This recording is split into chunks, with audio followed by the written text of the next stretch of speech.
ನಮಗೆ ನವವಿಧ ಭಕ್ತಿ ಗೊತ್ತು. ನವವಿಧ ಭಕ್ತಿ ಹೇಗೆ, ಏನು? ಶ್ರವಣ, ಕೀರ್ತನ, ಸ್ಮರಣ, ಪಾದಸೇವನ, ಅರ್ಚನ, ವಂದನೆ, ದಾಸ್ಯ, ಸಖ್ಯ, ಆತ್ಮನಿವೇದನೆ, ಲಿಸ್ಟ್ ಎಲ್ಲರೂ ಹೇಳ್ತೇವೆ. ಜ್ಞಾನದಿಂದ ಇದೆಲ್ಲ ಬರ್ತದೆ. ಹೌದು. ಯಾವ ಜ್ಞಾನದಿಂದ ಇದೆಲ್ಲ ಬರ್ತದೆ? ಅಜ್ಞಾನದಿಂದ ಬರ್ತದಾ? ವಿಜ್ಞಾನದಿಂದ ಬರ್ತದಾ? ಅಥವಾ ತತ್ವಜ್ಞಾನದಿಂದ ಬರ್ತದಾ? ವಿಪರೀತ ಜ್ಞಾನದಿಂದ ಬರ್ತದಾ? ಅಥವಾ ಅಲ್ಪ ಜ್ಞಾನದಿಂದ ಬರ್ತದ? ಎಷ್ಟು ವೆರೈಟಿ ಇದೆ ಅಲ್ಲ ಜ್ಞಾನದಲ್ಲಿ. ಮಧ್ವಾಚಾರ್ಯರು ಇದರ ಬಗ್ಗೆ ಎಲ್ಲ ಎಷ್ಟು ಚೆನ್ನಾಗಿ ಮಾತಾಡಿದ್ದಾರೆ ಅಂದ್ರೆ, ತಾತ್ಪರ್ಯ ನಿರ್ಣಯ ಪಾಠ ನಮಗೆ ಚತುರ್ವೇದಿ ವೇದವ್ಯಾಸಾಚಾರ ಮಾಡ್ತಿರುವಾಗ, ಅಯ್ಯೋ ದೇವರೇ, ಸಮುದ್ರದೊಳಗಡೆ ತಳ್ಳಿ ಬರೀ ಉಪ್ಪು ನೀರು ತೋರಿಸೋದಲ್ಲ, ಸಮುದ್ರದ ಆಳಕ್ಕೆ ಕರ್ಕೊಂಡೋಗಿ ಅಲ್ಲಿರೋ ಮುತ್ತು ರತ್ನಗಳನ್ನು ಕೂಡ ತೋರಿಸ್ತಾರೆ. ನಮ್ಮ ಬಾಳ್ಗಾರ ಮಠದ ಸ್ವಾಮಿಗಳು ಅಷ್ಟೇ. ಉಪ್ಪು ನೀರಿದೆಯಾ? ಹೌದು ಬುದ್ಧಿ ಇದೆ. ಸ್ವಲ್ಪ ಕೆಳಗಡೆ ಹೋಗು, ತಿಮಿಂಗಲಗಳಿದ್ದಾವ? ಹೂ ಬುದ್ಧಿ ಇದೆ. ಇನ್ನೂ ಕೆಳಗಡೆ ಹೋಗು, ಮಣ್ಣಿದೆಯಾ? ಸಿ ಬೆಡ್ ಇದೆಯಾ? ಹೂ ಬುದ್ಧಿ ಇದೆ. ಸ್ವಲ್ಪ ಕೆದಕ್ ನೋಡು, ಒಳಗಡೆ ಕಪ್ಪೆ ಚಿಪ್ ಸಿಕ್ತು ಬುದ್ಧಿ. ಒಡೆದು ನೋಡು, ಮುತ್ತು ರತ್ನ, ಹವಳ, ವಜ್ರ ವೈಡೂರ್ಯಗಳೆಲ್ಲ ಇದ್ದಾವೆ ಬುದ್ಧಿ. ಇದಿಷ್ಟು ಸೇರಿದ್ರೆ ಸಮುದ್ರ. ಹೌದಾ? ಹೂ ಬುದ್ಧಿ. ಇಲ್ಲ ಅಂದ್ರು. ಮತ್ತೆ ಬುದ್ಧಿ, ಇದಕ್ ಮೀರಿದ್ದು ಇದೆ ಕಣ. ನಾನ್ ಎಷ್ಟ್ ನೋಡಿದೀನಿ ಅಷ್ಟ್ ನಿನಗ್ ತೋರಿಸಿದೀನಿ, ಅದರಿಂದ ಮುಂದೆ ನೀನ್ ನೋಡ್ಬೇಕು. ಚಾಂದೋಗ್ಯ ಉಪನಿಷತ್ತಿನ ಒಂದು ಉದಾಹರಣೆ ಕೊಟ್ರು. ಏನು? ಯಾವುದು ಸರಿ, ಯಾವುದು ತಪ್ಪು, ಎರಡನ್ನೂ ನಾವು ತಿಳ್ಕೊಳ್ಬೇಕು. ಸರಿ ಏನಕ್ಕೆ ಸರಿ, ಅದು ತಪ್ಪು ಏನಕ್ಕೆ ಅದು ತಪ್ಪು. ಅದರಿಂದ ನಮಗೆ ತತ್ವಜ್ಞಾನ ಬರ್ತದೆ. ಆ ತತ್ವಜ್ಞಾನದಿಂದ ನಮಗೆ ಭಕ್ತಿ ಬರುತ್ತೆ. ಆ ಭಕ್ತಿಯನ್ನ ನಾವು ಮಾಡ್ತಾ ಮಾಡ್ತಾ ಮಾಡ್ತಾ ನಮಗೆ ಇನ್ನಷ್ಟು ಜ್ಞಾನ ಬರುತ್ತೆ. ಅದರಿಂದ ನಮಗೆ ಯಾವುದು ಬೇಡ್ವಾ, ನಮ್ಮ ಮೋಕ್ಷ ಸಾಧನೆಗೆ ಯಾವುದು ಬೇಡ್ವಾ, ಅದರಿಂದ ಎಲ್ಲ ದೂರ ಹೋಗ್ಲಿಕ್ಕೆ ಆರಂಭ ಮಾಡ್ತೀವಿ. ಅದೇ ನಮಗೆ ಅಲ್ಪ ಜ್ಞಾನ ಬಂತು, ವಿಪರೀತ ಜ್ಞಾನ ಬಂತು, ವಿಜ್ಞಾನವೇ ಎಲ್ಲಕ್ಕಿಂತ ದೊಡ್ಡ ಜ್ಞಾನ ಅಂತ ನಾವು ತಿಳ್ಕೊಳ್ಳುವಾಗ ನಮಗೆ ಏನ್ ಅನ್ಸುತ್ತೆ ಗೊತ್ತಾ? ಸಂಸ್ಕೃತದಲ್ಲಿ ಒಂದೇ ಭಾಷೆ ಅದು, ಆದ್ರೆ ಅದರಲ್ಲಿ 3 ವಿಭಾಗಗಳಿದಾವೆ. ಒಂದು ದರ್ಶನ ಭಾಷೆ, ಒಂದು ಸಮಾಧಿ ಭಾಷೆ, ಒಂದು ಗುಹ್ಯ ಭಾಷೆ.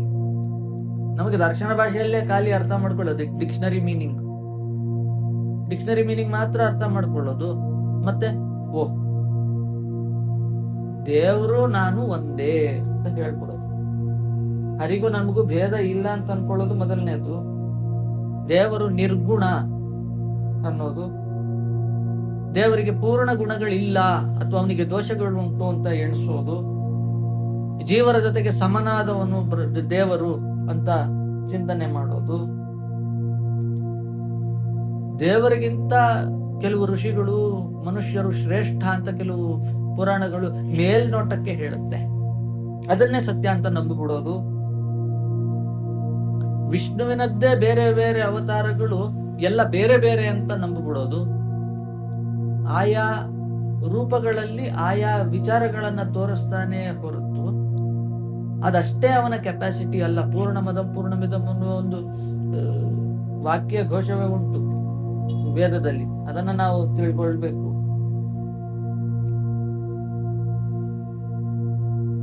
ಅವತಾರಕ್ಕೂ ಮಧ್ಯದಲ್ಲಿ ಸಾಮ್ಯತೆ ಇಲ್ಲ. ಇದು ಬೇರೆ ಅದು ಬೇರೆ ಅಂತ ಎಲ್ಲ ವಿಷ್ಣುವಿನ ಅವತಾರಗಳನ್ನು ಬೇರೆ ಬೇರೆ ಅಂತ ಹೇಳಿ ಬುದ್ಧ ಅವತಾರಗಳು ಒಂದೇ ಅಂತ ನಂಬೋದು. ಈ ರೀತಿಯಾದಂಥದ್ದೆಲ್ಲ ನಮಗೆ ವಿಷ್ಣು ದ್ವೇಷವನ್ನ ತರ್ತದೆ. ವಿಷ್ಣುವಿನ ಮೇಲೆ ದ್ವೇಷ ಮಾಡ್ಲಿಲ್ಲ ಅಂದ್ರೆ ಪರವಾಗಿಲ್ಲ, ವಿಷ್ಣುವಿನ ಭಕ್ತರ ಮೇಲೆ ದ್ವೇಷ ಮಾಡೋದುಂಟಲ್ಲ, ಅದು ಎಲ್ಲದಕ್ಕಿಂತ ದೊಡ್ಡ ಶಾಪ ಬರ್ತದೆ. ಇವೆಲ್ಲ ದ್ವೇಷಗಳು.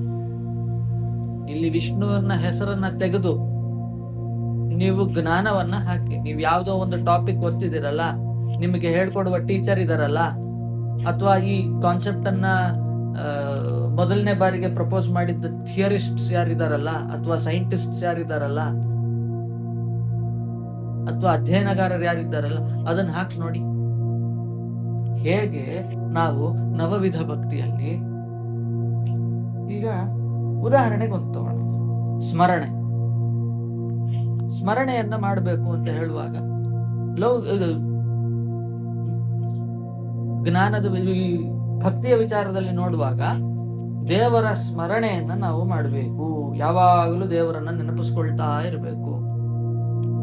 ಲೌಕಿಕವಾಗಿ ಯೋಚನೆ ಮಾಡೋಣ, ನಮ್ಮ ಅಧ್ಯಯನದ ವಿಚಾರದಲ್ಲಿ ಯೋಚನೆ ಮಾಡೋಣ. ಇವತ್ತು ಯಾವುದೋ ಒಂದು ಥರ್ಮೋಡೈನಮಿಕ್ಸ್ ಪಾಠ ಮಾಡಿದ್ರು. ಥರ್ಮೋಡೈನಮಿಕ್ಸ್ ಬಗ್ಗೆ ನೀನು ಸ್ಮರಣೆ ಮಾಡು. ದೇವರ ಎದುರುಗಡೆ ಕೂತು ಪ್ರಾಣಾಯಾಮ ಮಾಡಿ, ಅಂಗನ್ಯಾಸ ಕರನ್ಯಾಸ ಮಾಡಿ, 10 ಗಾಯತ್ರಿ 30 ನಾರಾಯಣ ಜಪ ಮಾಡಿದ್ಮೇಲೆ ನಿನಗೆ ಅದಾದ್ಮೇಲೆ ದೇವ್ರ ಮುಂದೆ ಕೂಡ್ಲಿಕ್ಕೆ ಮನ್ಸಂತೂ ದೇವರ ನಿಜ ಬರುದಿಲ್ಲ. ಯಾಕಂದ್ರೆ ನಿನ್ನ ಫ್ರೆಂಡ್ ಇನ್ಸ್ಟಾಗ್ರಾಮ್ ನಲ್ಲಿ 4 ರೀಲ್ ಕಳ್ಸಿರ್ತಾನ, ಅದ್ ನೋಡ್ಬೇಕು. ಅದಾದ್ಮೇಲೆ ಕೂತು ಇದನ್ನು ಸ್ಮರಣೆ ಮಾಡು. ದೇವರ ಸ್ಮರಣೆ ಮಾಡ್ಲಿಕ್ಕಂತೂ ಕಲಿಯುಗದಲ್ಲಿ ಸಾಧ್ಯ ಕಡಿಮೆ. ಮಾತ್ರ ದೇವರ ಪೂಜೆ ಮಾಡಿದ್ರೆ, ದೇವರ ಸ್ಮರಣೆ ಮಾಡಿದ್ರೆ ನಮ್ಗೆಲ್ಲ ಸಂಬಳ ಸಿಗ್ತದ ಅಂತ ಕೇಳ್ತಾರೆ, ಮಾರ್ಕ್ ಸಿಗ್ತದ ಕೇಳ್ತಾರೆ. ಮಾಡಿದ್ರೆ ಮಾರ್ಕ್ ಸಿಗ್ತದೆ, ಹೌದು. ಭಗವದ್ಗೀತೆ ಬಗ್ಗೆ ಮಾತಾಡುವಾಗ ಈ ವಿಚಾರದ ಬಗ್ಗೆ ನಾನು ಡೀಟೇಲ್ ಆಗಿ ಮಾತಾಡ್ತೀನಿ. 5 ವಿಚಾರ ಇರ್ಬೇಕು ನಮ್ಮಲ್ಲಿ ಅನ್ನೋದು.